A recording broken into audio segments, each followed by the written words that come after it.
Hello everyone, this is Globku from Magical Noob, and this is the story of Bioshock.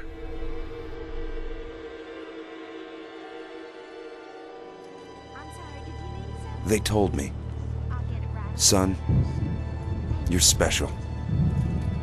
You were born to do great things. You know what?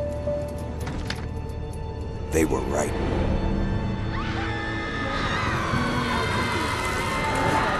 Game starts on 1960. You play as Jack, who's just been on a plane crash in the middle of the Atlantic Ocean, and apparently you're the only survivor. While swimming through the wreckage, you see a mysterious lighthouse. Inside the lighthouse you find the bathysphere, a sphere that's also a submarine. And here's where it takes you.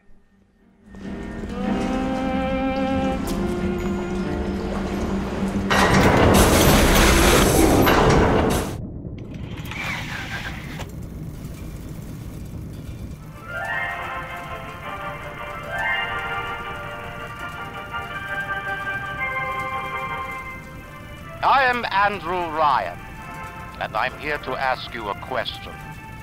Is a man not entitled to the sweat of his brow? No, says the man in Washington, it belongs to the poor. No, says the man in the Vatican, it belongs to God. No, says the man in Moscow, it belongs to everyone. I rejected those answers. Instead, I chose something different. I chose the impossible. I chose rapture. A city where the artist would not fear the censor, where the scientist would not be bound by petty morality, where the great would not be constrained by the small. And with the sweat of your brow, rapture can become your city as well. Rapture was a city built at the bottom of the ocean by Andrew Ryan. This city was supposed to be some kind of utopia, but when you actually arrived at Rapture, there was no utopia to be found. Just let me go! You my gun!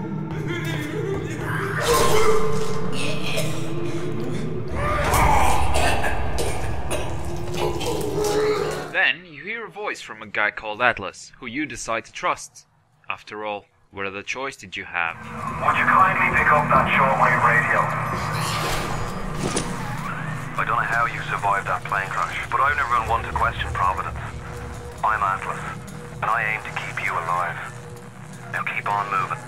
We're gonna have to get you to higher ground. Just a bit border. How do you like that, mister?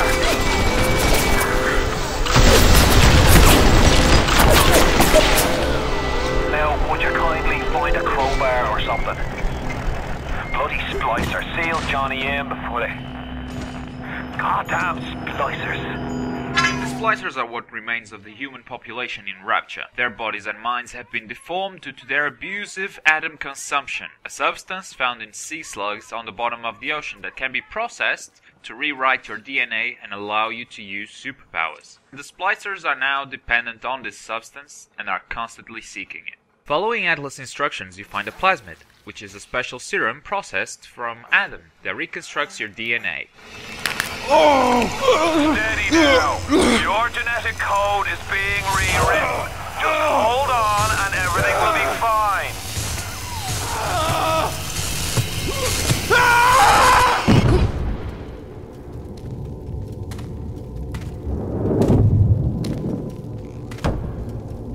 This little fish looks like he just had his cherry popped. Wonder if he's still got some Adam on him. Let's buck. Weak! You're a weak chopper. This little fish ain't worth towing it with no big daddy. Yellow! Always have been. You'll be no better off with a metal daddy, little fish. See you floating upright.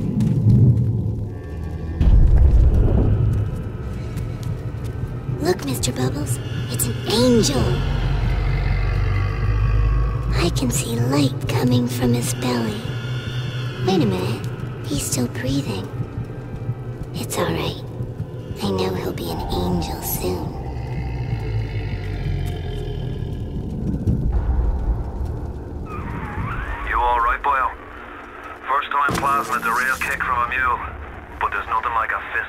frightening now, is there?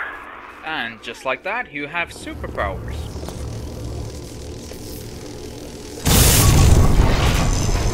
Atlas has been of great help so far, but apparently you're not the only one who needs help. Atlas also has a request for you.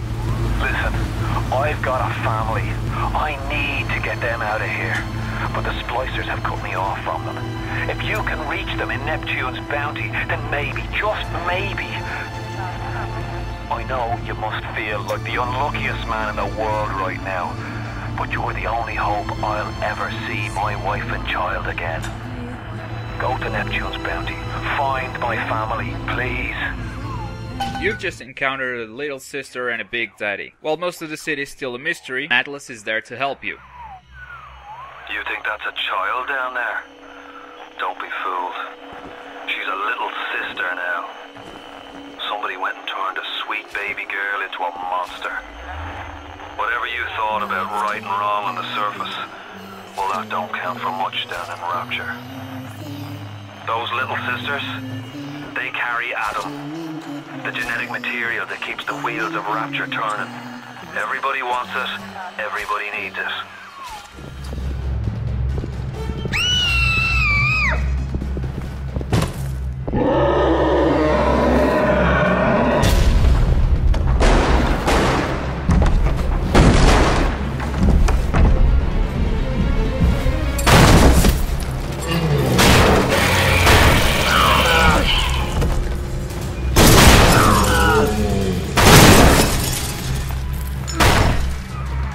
That's the big daddy. She gathers Adam. He keeps her safe. So far you've been wandering the city of Rapture freely, but now Ryan has found you, and he's sent his splicers against you. Oh, Christ! You're trapped! Gonna try to override the exit from here! So tell me, friend, which one of the bitches sent to you? The KGB wolf or the CIA jackal? Here's the news. Rapture isn't some sunken ship for you to plunder. And Andrew Ryan isn't a giddy socialite who can be slapped around by government muscle. And with that, farewell, or до свидания, champions.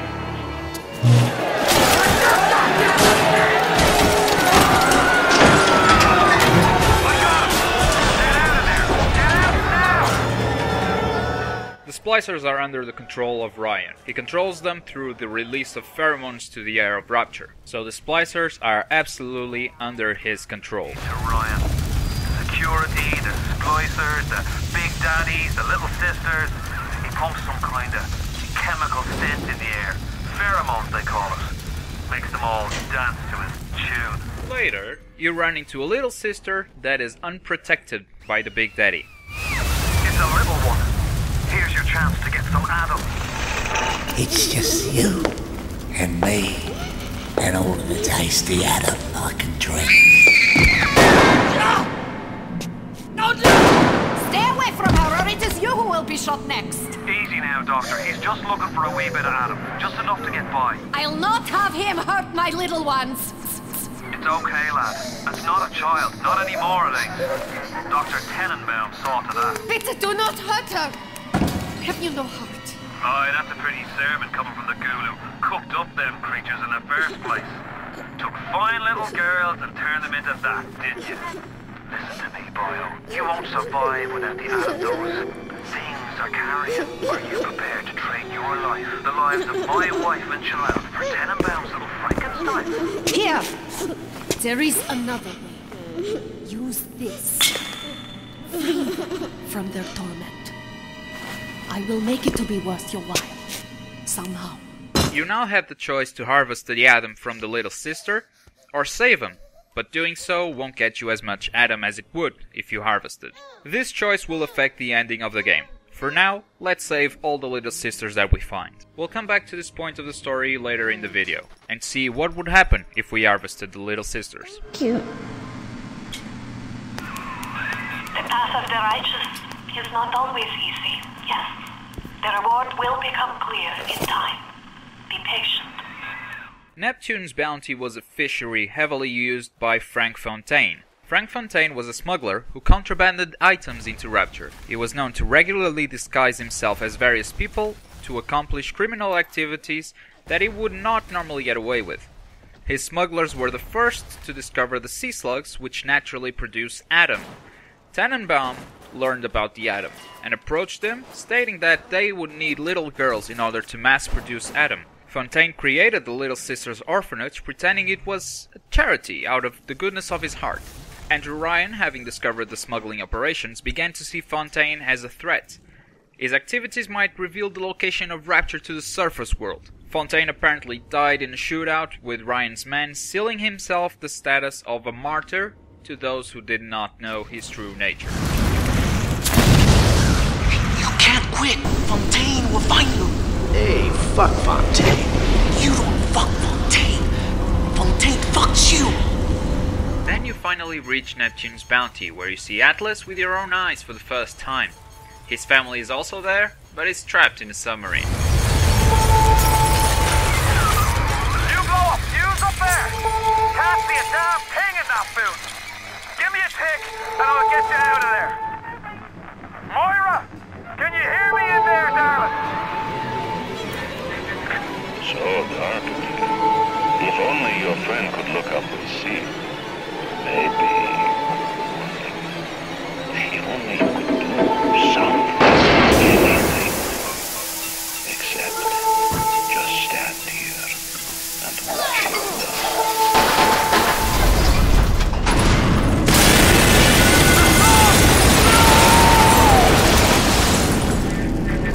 You ooze in like an assassin, and then you try to sneak out like a thief. You're no CIA spook. Who are you? Why have you come here? There's two ways to deal with a mystery. Uncover it, or eliminate it. Moira. Patrick. Ain't that just like Ryan? Waits until we're almost out, then he pulls the string. We'll find the bastard. We'll find him, and we'll tear his heart out! So now your objective is to reach and kill Andrew Ryan. But Ryan proved he wouldn't be an easy target. Ryan, I'm gonna need you to listen to me. I'm no sort of botanist, but I think Ryan has just killed Arcadia. The man's put something foul into the air. Bottom of the ocean, boyo. All the oxygen comes from the trees. No trees, no oxygen. Give me a spell to think. Ryan's woman in Arcadia is an old Betty named Langford. An okay sort, but not above doing a dirty job for $1. If she's still kicking around, I'm sure she's gonna want to save her trees. After all, she planted the damn thing. Langford is now your only hope of restoring oxygen to Rapture. If you can't revive the trees, the oxygen production stops and everyone will die, including you. Yes, I know about the lockdown. It's absurd. Just give me a minute. Early Lazarus tests are very promising. If the Rosa Gallica bloom, then by God, I know we're in business. Hurry, the lockdown! All right, I'm leaving. But somebody has to find a way to come back to check on these samples. They're very important. Exploitation of the Lazarus vector. Ownership is civilization. Wait! No! Please! Without it, we're back in the swamp. Mr. Ryan!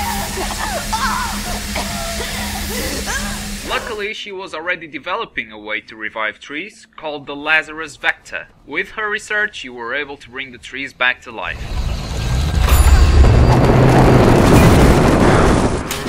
Well done, lad.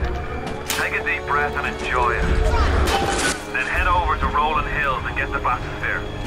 Next stop is Ryan's house. It's time for blood. Ryan had a few more tricks up his sleeve, but I don't think it's worth getting into it right now. You get the idea. He does something to stop you, you solve it. After continuous defeats, Ryan is left with no choice but to activate the self-destruct mechanism of the whole city. Does your master hear me? Atlas? You can kill me, but you will never have my city! My strength is not in steel and fire. That is what the parasites will never understand.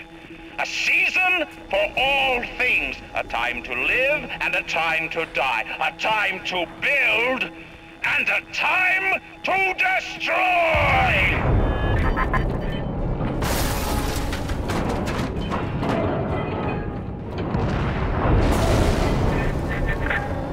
Come now, my child. There is one final thing to discuss.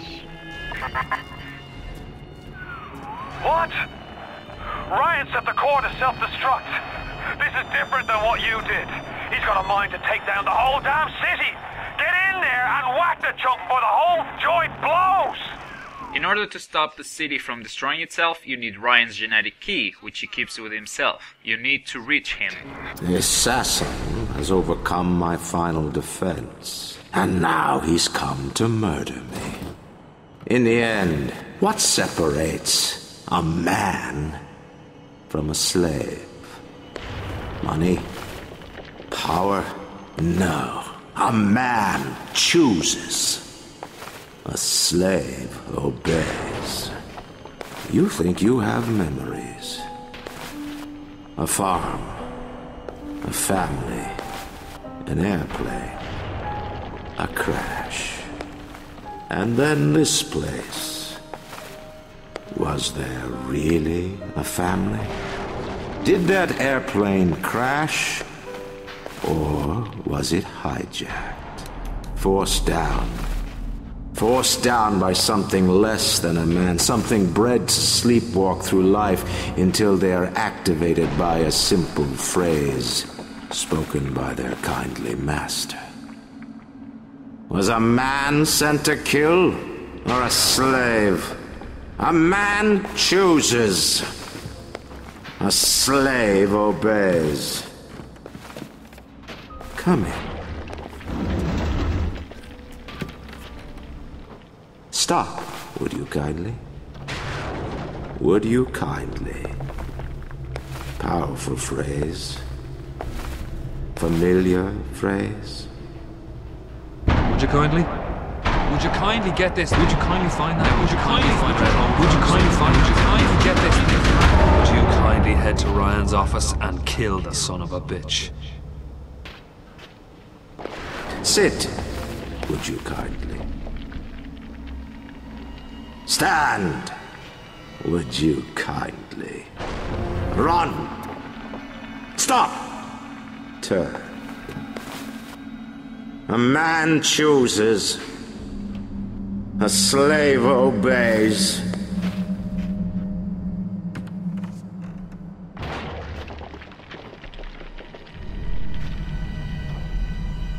Kill!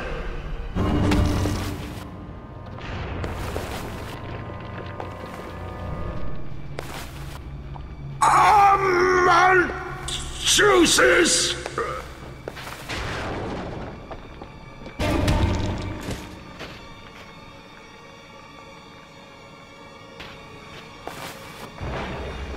A slave obeys!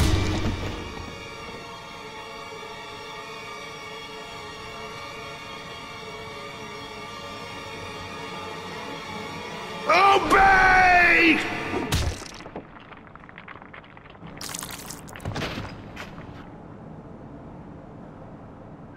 Hurry now! Grab Ryan's genetic key! Now would you kindly put it in that goddamn machine?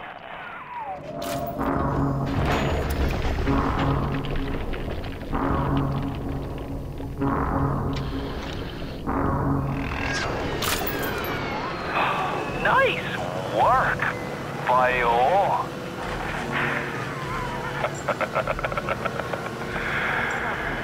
It's time to end this little masquerade. There ain't no Atlas kid. Never was. Selling my line of work takes on a variety of aliases. Hell, once I was even a Chinaman for 6 months. But you've been a sport, so I guess I owe you a little honesty. The name's Frank Fontaine. Now, as soon as that machine finishes processing the genetic key you just fished off Ryan, I'm gonna run Rapture tits to toes. You've been a pal, but you know what they say? Never mix business with friendship. Thanks for everything, kid.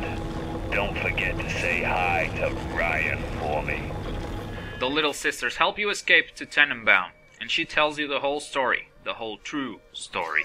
You were the illegitimate son of Andrew Ryan. Fontaine took you from your mother and placed you on the surface, out of Ryan's reach. You were genetically modified to age rapidly, and conditioned with the code phrase, "Would you kindly?" which forced you to act whenever an instruction followed that phrase. All of this was part of a plot, engineered by Fontaine, to take over Rapture, and apparently it worked. Your crash near the lighthouse was no accident. You are a sleeper agent, controlled by Frank Fontaine. Tenenbaum also played a part in this. That's why she knows so much about you. But now she helps you remove Fontaine's conditioned responses, so you are free of his control. You broke the spell! But laying all your chips on Mother Goose, it's not like you never been double-crossed before. You know what I'm saying? Hoof it to Point Prometheus. We'll discuss this like men. You, me, a submarine topside, and more at him than you can possibly imagine. Now that you are free of his control, it's time to get Fontaine.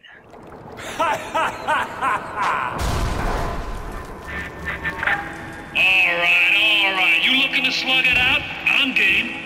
But I got all the atom in the city, pal, and I ain't shy about using it. And now, I'm Jake to take her out for a spin. What is this you wait for? Go and get this idiot! Last chance, kid! You pack it in now, and I'll leave this stuff to you and Prout. You keep on coming, and Rapture's a fish tank. Scheiße, you let him get away. You let him escape, and the only way to get through that door is by having a little sister opening it. They will only trust you if you look like, sound like, and even smell like one of those big stinking bulls. So you become a big daddy. You get its appearance, its voice, even its smell. Ugh. Yes. Now this is a big daddy. Are you ready? Now go to the Little Sister vent by the proving grounds. I've got Rapture now. I've got the atom now. You think that tin suit's even half enough to put the scare in me?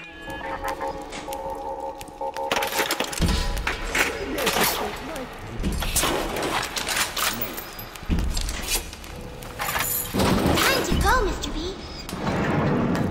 And now with the help of the Little Sisters you can finally reach Fontaine. But he's become dangerous. He has an enormous amount of Adam he can use against you.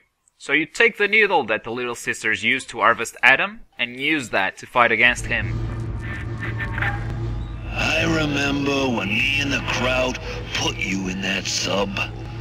You were no more than 2.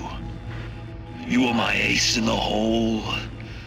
But you were also the closest thing I ever had to a son. And that's why this hurts. Betrayal, kid. Life ain't strictly business. Go! Go now! Hit him with the needle!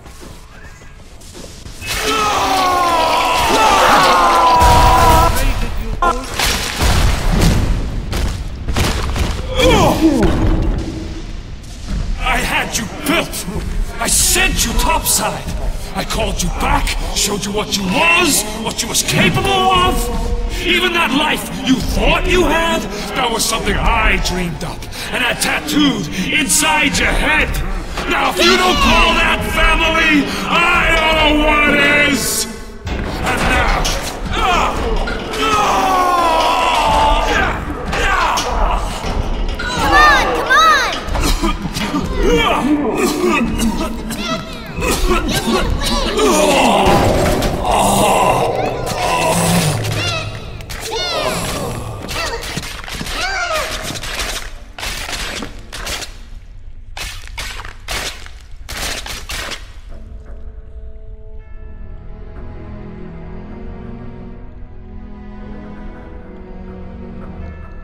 They offered you this city.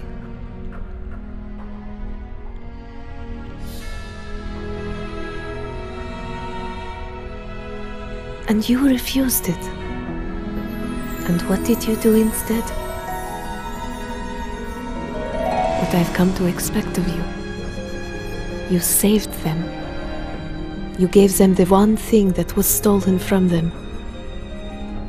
A chance. A chance to learn. To find love. To live. And in the end, what was your reward? You never said. But I think I know. A family. And that is the end of the story. But what if we harvested the atom from the little sisters instead of saving them?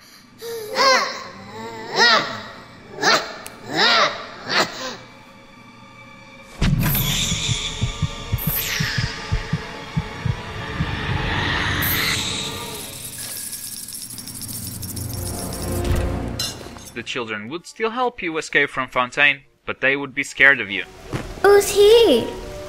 He's the one who hurts us. And the ending cinematic would be different. They offered you everything, yes. And in return, you gave them what I have come to expect of you. Brutality.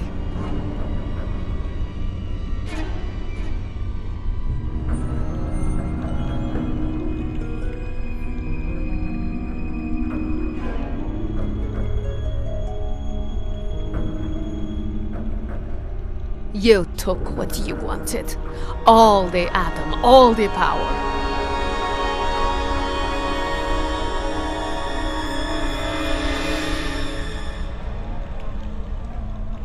And the Rapture trembled. But in the end, even the Rapture was not enough for you.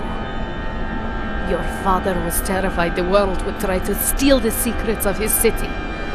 But not you, for now you have stolen the terrible secrets of the world. And that is the story of Bioshock. Thank you all for watching. Hope you have enjoyed. See you next time.